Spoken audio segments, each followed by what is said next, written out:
Good morning, Amani.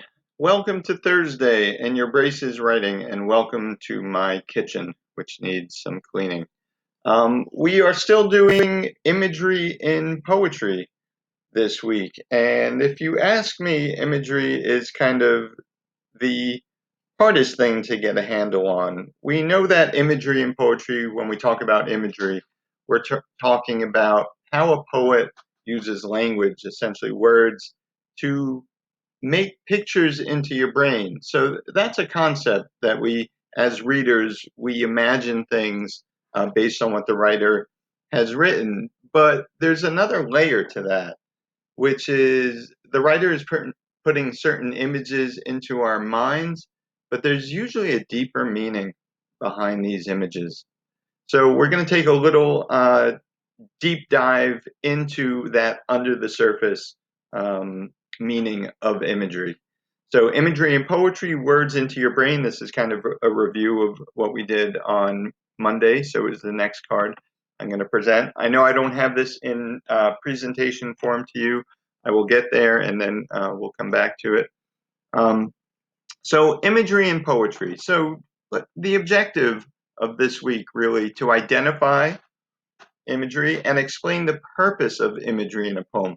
What is the poet trying to do with this imagery? What do they want to make us feel? So, and the second objective would be to explain, because today is the writing portion, which you are going to explain how imagery affects the tone of a poem, the way that it sounds to us. What are we supposed to feel? What are we supposed to see when this author, this poet uses imagery? And the third card, again, is just a review from Monday. We read for gist, meaning we just read to understand where are we, what are we reading, okay, just that initial reading. But poetry certainly needs to be read twice. And the second reading is we're reading for a deeper understanding, which always requires that second reading. There's some kind of messages in poems. I hate to take a poem apart just for the sake of taking it apart and killing it, but some of these poems are worthy of being taken apart. One, just to see how the poet did what they did. We might have felt something reading the poem. We should see how it got us to that feeling. Again, identifying the imagery. We need to at least know it when we see it. Okay, things we can see with words, and then recognize how this imagery in the poem affects the tone. Again, the tone. How does it feel to us? How does it sound to us?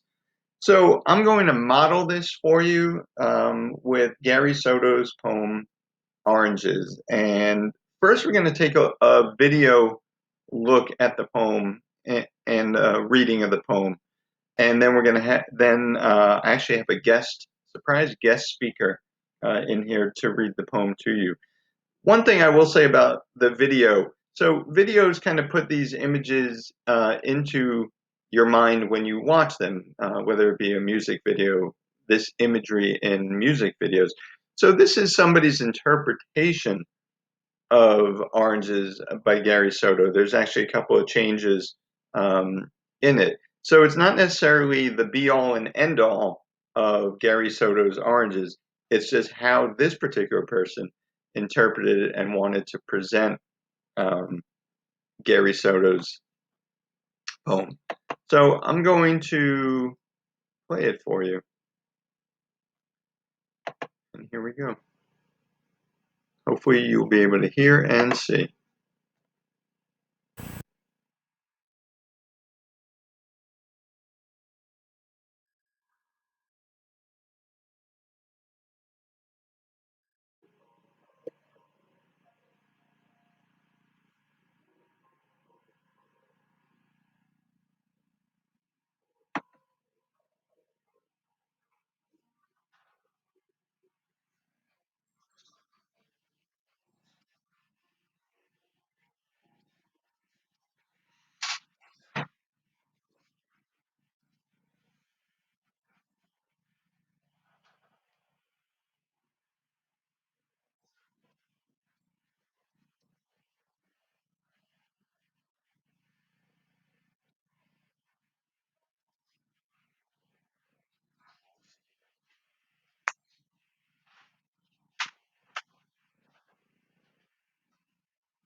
Whoa, didn't see that coming. So that's interesting. I want you to pay attention to that. So someone's interpretation of this um, dealt with memory, and this is his thinking of a long time ago. I think Soto had that idea, but that of telling a story of his youth, um, or the narrator telling a story, or the poet, but in this case, Gary Soto. But that whole issue, that presentation of death, to me was something I hadn't even thought about myself when I had read the poem. So, as I said before, I brought in a guest reader. So we just listened to the poem Gary Soto. We were given imagery of whoever made that video interpretation of it. And I bring you Dr. Professor Martha Pitts to read us the poem. So let me put in presentation mode, and I expect everyone to be reading along. Dr. Pitts. Oranges by Gary Soto. The first time I walked with a girl, I was 12, cold and weighted down with 2 oranges in my jacket. December, frost cracking beneath my steps, my breath before me, then gone.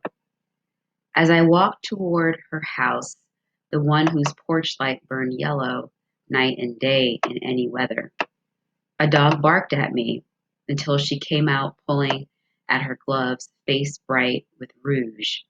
I smiled, touched her shoulder, and led her down the street, across a used car lot and a line of newly planted trees, until we were breathing before a drugstore. We entered the tiny bell, bringing a saleslady down a narrow aisle of goods.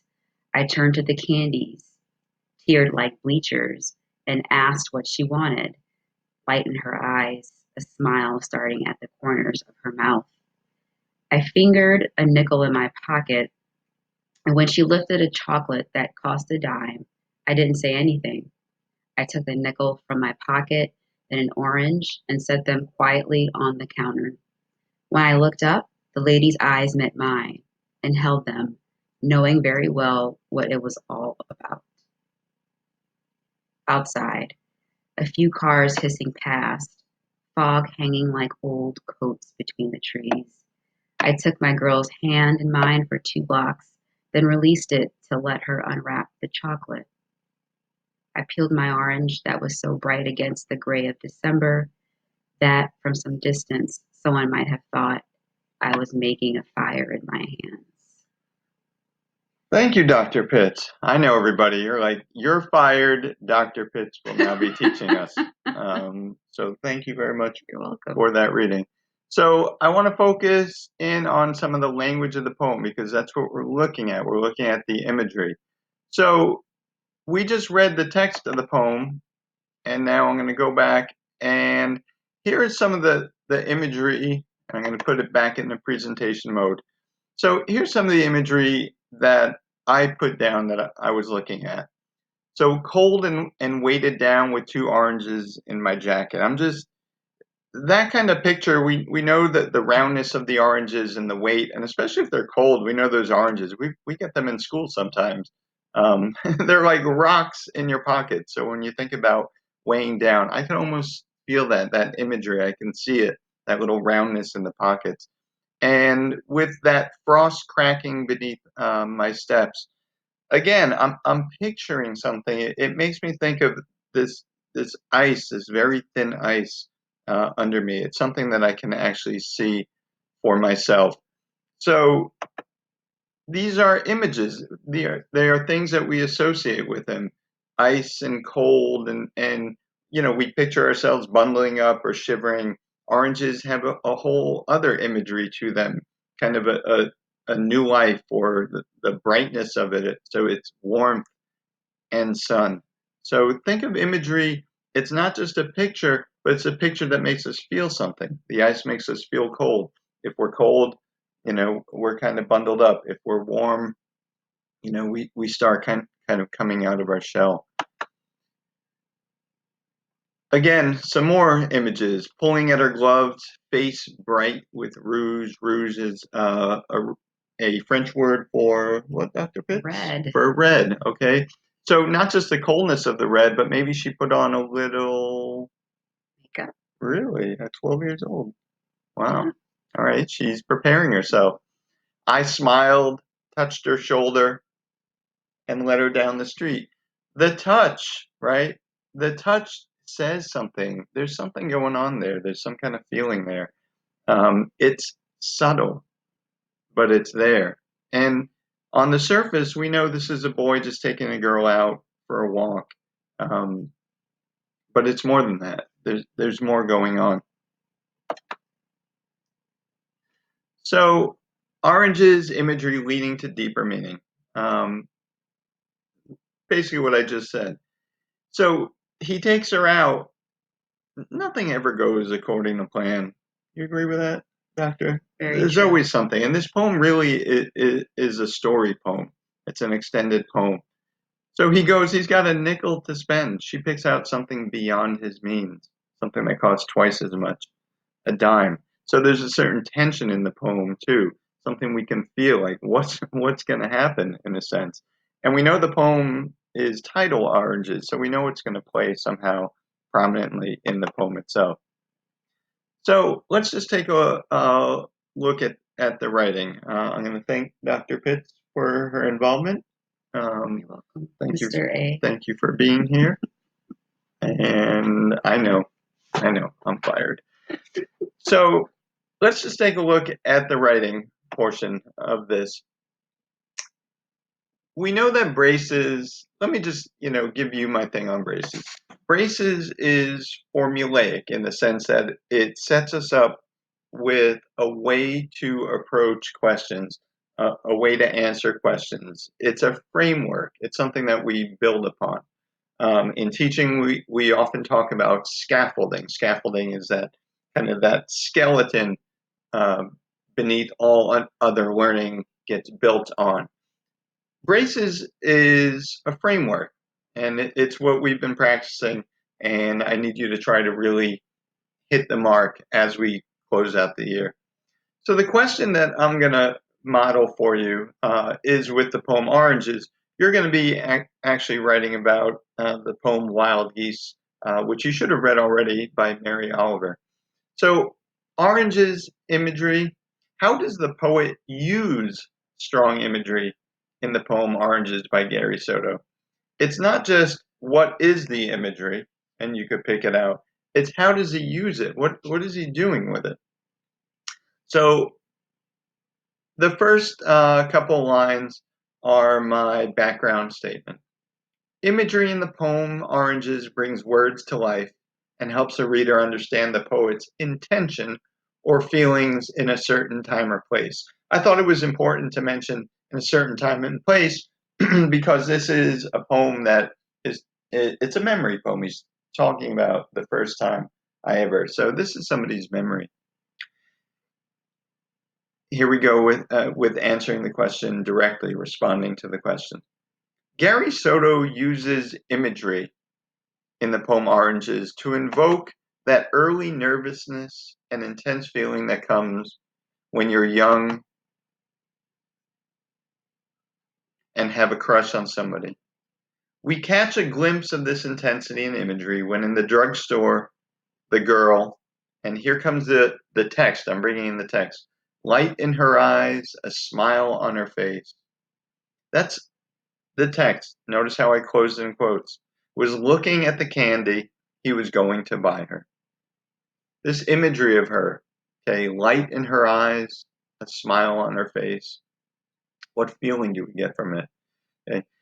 She was looking at the candy he was going to buy her. She finally chooses a chocolate bar that cost 10 cents, but he had only a nickel to spend on her. Notice how I'm taking that extra step in explaining.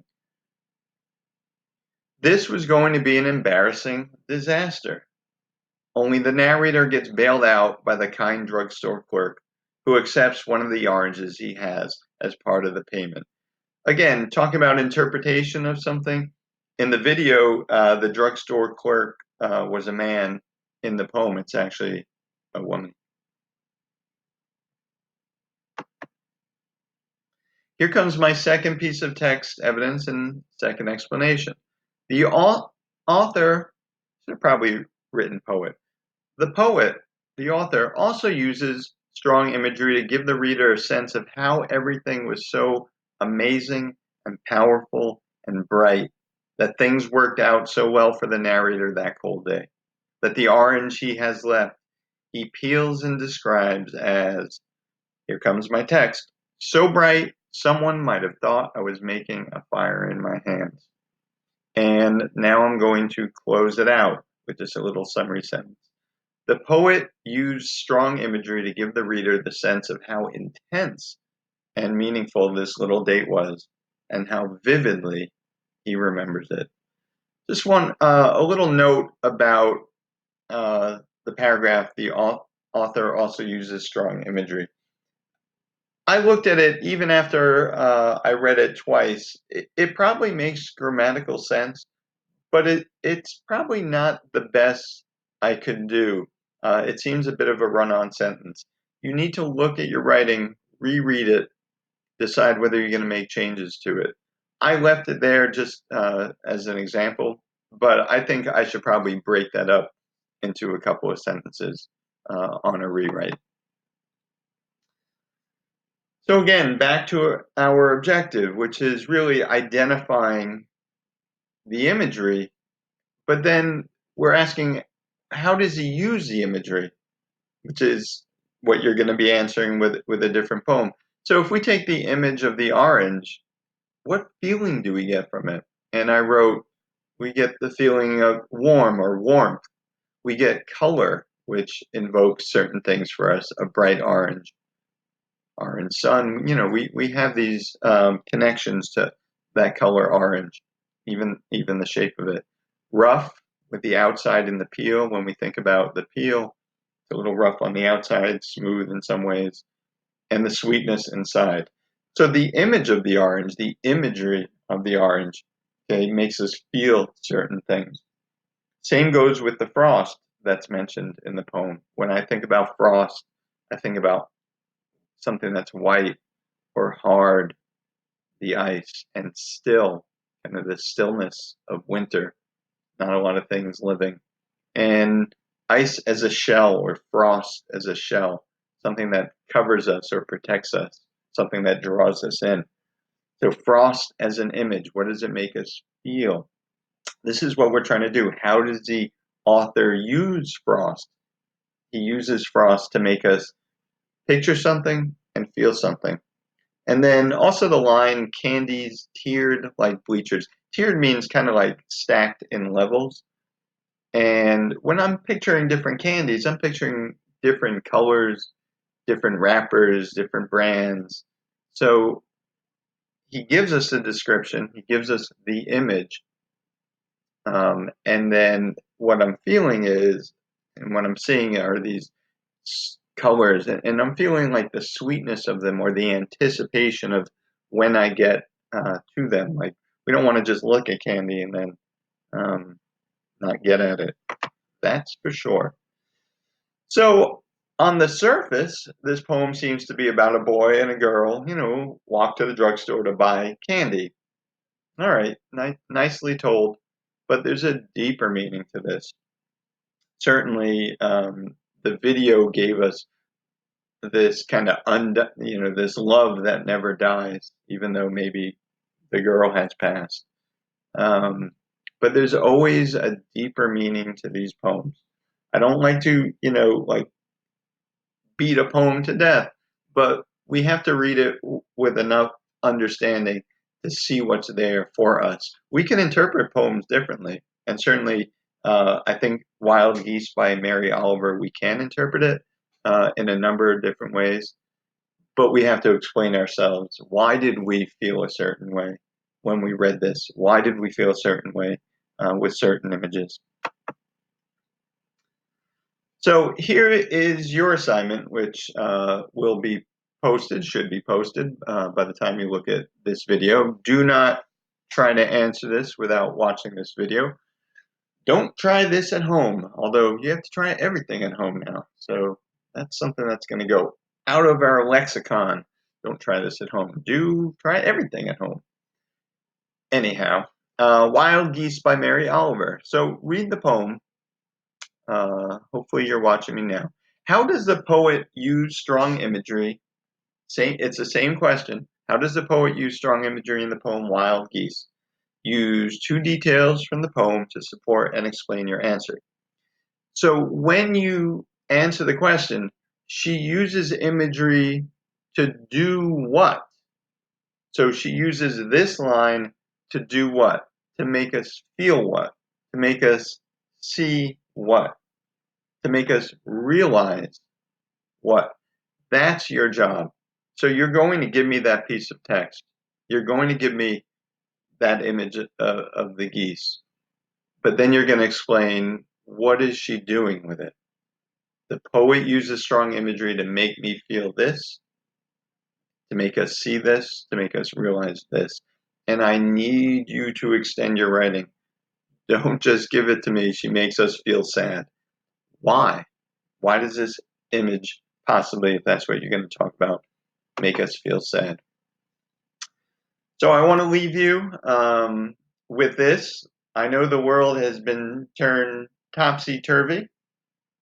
This is me in the classroom when I had a little better hair, maybe. This is my at-home haircut. It's going to be like this for a while. We have work to do. You can do it, and I'm here to help you. So work hard. Mr. A loves you, and I hope everyone has a great day. All right. I will see you or talk to you soon. Peace, 8th grade.